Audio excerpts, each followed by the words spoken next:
Глава 229. Селянь прошептал, обращаясь к Хуачину: «Не знаю, что с Муцином, а Фэн Синь искал Цзянь-Лань и духа нерожденного.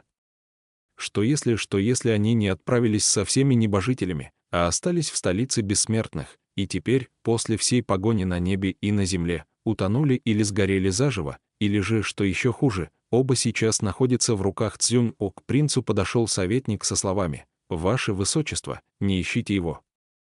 Если он здесь, ему нет нужды прятаться. Нас много, однако не наберется и десятка тех, кого он считал бы достойным противником. Если же его здесь нет, существует только одно место, куда он мог отправиться. К тому же он надеется, что вы отправитесь за ним». Селянь сразу понял, о чем говорит советник. Гора Тунлу, советник, кивнув, добавил: «Боюсь, он напрямую воспользовался сжатием тысячи. Помимо столицы бессмертных, гора Тунлу — его истинные владения, где он черпает силу». Ши Цинцюань удивился: «А вы намерены отправиться на гору Тунлу? В столь жуткое место?» «Нам уже приходилось там бывать», — ответил Селянь. «Не такое уж оно и жуткое. Возможно, Фэн Синь и Му Цин тоже там». Советник возразил: «Не стоит подходить к делу столь легкомысленно. Когда окажетесь на горе Тунлу вновь, вас точно будет ожидать совсем не то, что в прошлый ваш визит на гору». Помолчав, он добавил: «Я пойду с вами. И лучше всего найти еще несколько надежных богов войны для поддержки. Только не раненых, раненые станут обузой». Над этой задачей принцу пришлось поломать голову.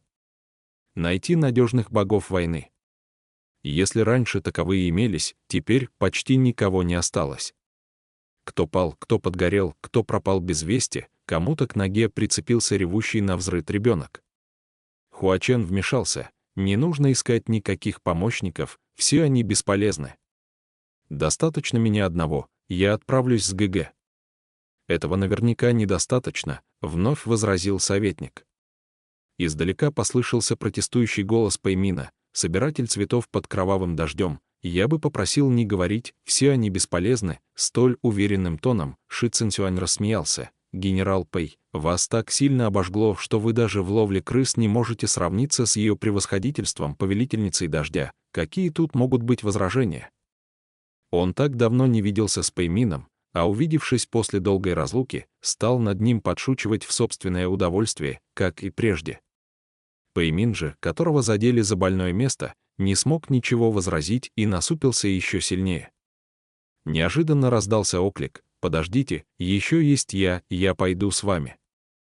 Повернувшись на голос, все увидели, что с ними говорит Му Цин. В какой-то момент он вдруг оказался позади всех. Селянь тут же выдохнул с облегчением: «Му Цин, когда ты пришел? И куда только что уходил? Я уж было решил, что ты пропал без вести». «Я все время был здесь», — Хуачен, скрестив руки на груди, покосился на него. «Все время был здесь, но молчал и бездействовал». Му Цин спокойно ответил: «Сказал же, я все время был здесь. Просто ничего не говорил, и вы меня не видели». Но ведь только что они несколько раз нуждались в людях, однако Му Цина так и не обнаружили, да и когда звали его, он не появлялся. Собственно, поэтому все и решили, что генерал Сюаньчжэнь исчез. Селянь даже понадеялся, что Фэн Синь тоже где-то рядом, просто они его не заметили, однако, оглядевшись, обнаружил, что Фэн Синя в самом деле здесь нет. Пришлось согласиться: «Ладно. Ты намерен отправиться с нами в качестве подмоги?» Прекрасно, все-таки хоть кто-то нашелся. Поэтому Му Цин присоединился к ним. При этом лица советника и Хуачена сделались мрачными, будто вылепленными по одному эскизу. Они оба с давних пор относились к Му Цину без явной симпатии, о Хуачене и говорить нечего, а советник с самого начала не хотел принимать Му Цина в ученики. И теперь по его виду можно было догадаться, о чем он думает, чем брать такого помощника, как Му Цин. Лучше обойтись без помощника вовсе. Сам Му Цин, впрочем, прекрасно осведомленный о таком отношении к собственной персоне, все же приблизился и поклонился советнику, тихо назвав его «наставник». Советник кивнул, не сказав ни слова. Все-таки Муцин не совершил ничего по-настоящему дурного, и раз уж вызвался на подмогу, нет причин ему отказывать. Затем Мэй Няньцин обратился к Ши Цинцюаню. Статуя его высочества останется здесь для поддержки. Для полного упокоения духов понадобится еще несколько дней. Теперь вас тут целая орава, как следует присмотри за всеми. Ши Цинцюань покивал. О чем речь? Только, постойте, уважаемый учитель, я вас несколько раз спрашивал, не могли бы вы все-таки мне ответить? Что вы за выдающийся мастер, в конце-то концов, но ответа ему так и не последовало. Трое направились вместе с Хуаченом к большому зданию неподалеку, тот небрежно выбросил игральную кость и уже вознамерился открыть дверь, как вдруг, взглянув на выпавшую цифру, едва заметно переменился в лице. Селянь сразу заметил это. «В чем дело, Сань Лан?» «Нельзя использовать сжатие тысячи ли?» Хуачен принял прежний вид и улыбнулся. «Нет, просто мне крайне редко выпадает такой результат». Он показал раскрытую ладонь принцу, и тот, переместив взгляд, тоже застыл. На бледной ладони Хуачена лежала одинокая игральная кость, на которой выпала единица. Обыкновенно Хуачен, стоило ему взяться за кости, всегда выбрасывал 6 красных точек, единица же поистине являлась крайней редкостью. Сердце селяня едва ощутимо дрогнуло. «И что означает эта цифра?» — спросил принц.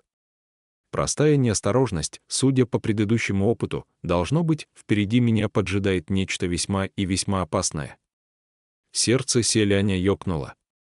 Советник, стоявший позади, вмешался. «Ох, сколько раз я говорил вам, молодые люди, азартные игры до добра не доводят, нужно бросать это дело как можно раньше. Ваше Высочество, поглядите, что за дурную привычку он приобрел». Несмотря на недоброе предзнаменование, лицо Хуачена осталось спокойным, он убрал кости и с улыбкой произнес: «Это просто цифра, посмотри и забудь, на самом деле не важно, что выпало. Опасность впереди или нет, решать только мне». Он открыл дверь. «Идем, ГГ». Хуачен уже почти переступил порог, но селянь невольно схватил его за руку. У него с губ почти сорвалось «не ходи», но тут и думать было нечего, принц знал, что уговорить Хуачена невозможно. В результате он тихо ответил: «Идем. Только никуда от меня не отдаляйся. Если что-то случится, я смогу тебя защитить». При этих его словах Хуачен удивленно застыл. Лишь спустя некоторое время приподнял уголки губ и усмехнулся: «Хорошо. Не забывай меня защищать, ГГ». Во взгляде Муцина, наблюдавшего за этим со стороны, отразился не то трепет ужаса, не то озноб отвращения. Но когда Хуачен открыл дверь, налетевшая из-за нее волна жара стерла это странное выражение с лица Муцина. Гора Тунлу изменилась до неузнаваемости. Здесь совсем недавно произошло извержение вулкана, и пепел, тяжелой завесой летающий в воздухе, до сих пор не развеялся. Место, покрытое лесами, горами и скалами, полыхало огнем, пламя пожирало все живое, словно в плавильной печи преисподней. Они оказались на скале, возвышающейся над полыхающим холмом, и тут же едва не задохнулись от пепла. «Он правда здесь?» — спросил селянь. «Должно быть, где-то неподалеку от медной печи», — предположил Муцин. «Вулкан извергся, боюсь, там невозможно находиться». Советник произнес: «Я догадываюсь, где он. Если то место еще не разрушено. Идите за мной, узнаете все, когда окажемся на месте». Следом за советником они спустились с холма, при этом Хуачен все время шел впереди принца, убирал с дороги камни и ветки, мешающие пройти, первым равнял путь, затем протягивал руку принцу, чтобы поддержать его. В противном случае селянь уже давно оказался бы у подножия холма, просто поскользнулся бы на самом верху и кубарем скатился вниз. К их неожиданности, вместо принца оступился кое-кто другой. Следовавший позади всех Муцин чуть покачнулся, неосторожно ступив.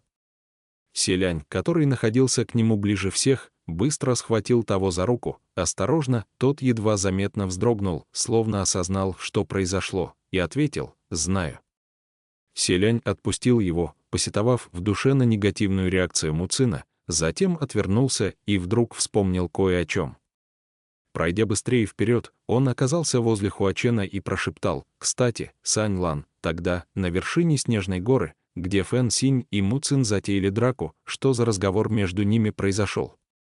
Почему ты, услышав его, внезапно рассердился?» Выражение лица Хуачена при упоминании об этом тронул холод, который, впрочем, сразу исчез, и он ответил: «А, ты об этом».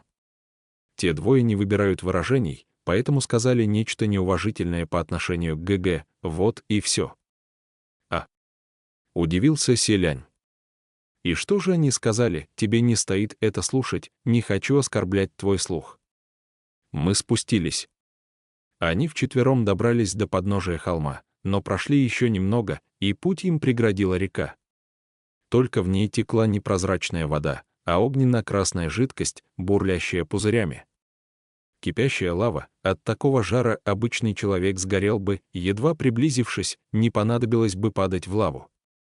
К счастью, они не являлись простыми смертными, и потому до сих пор не расплавились, растекшись лужей вместе с костями. Советник, то и дело вытирая пот со лба, заключил: «Должно быть, нам на ту сторону. Раньше здесь располагался ров, защищающий город. Теперь он обернулся препятствием, через которое не перебраться». Селянь произнес: «Боюсь, нам понадобится что-то для переправы через реку».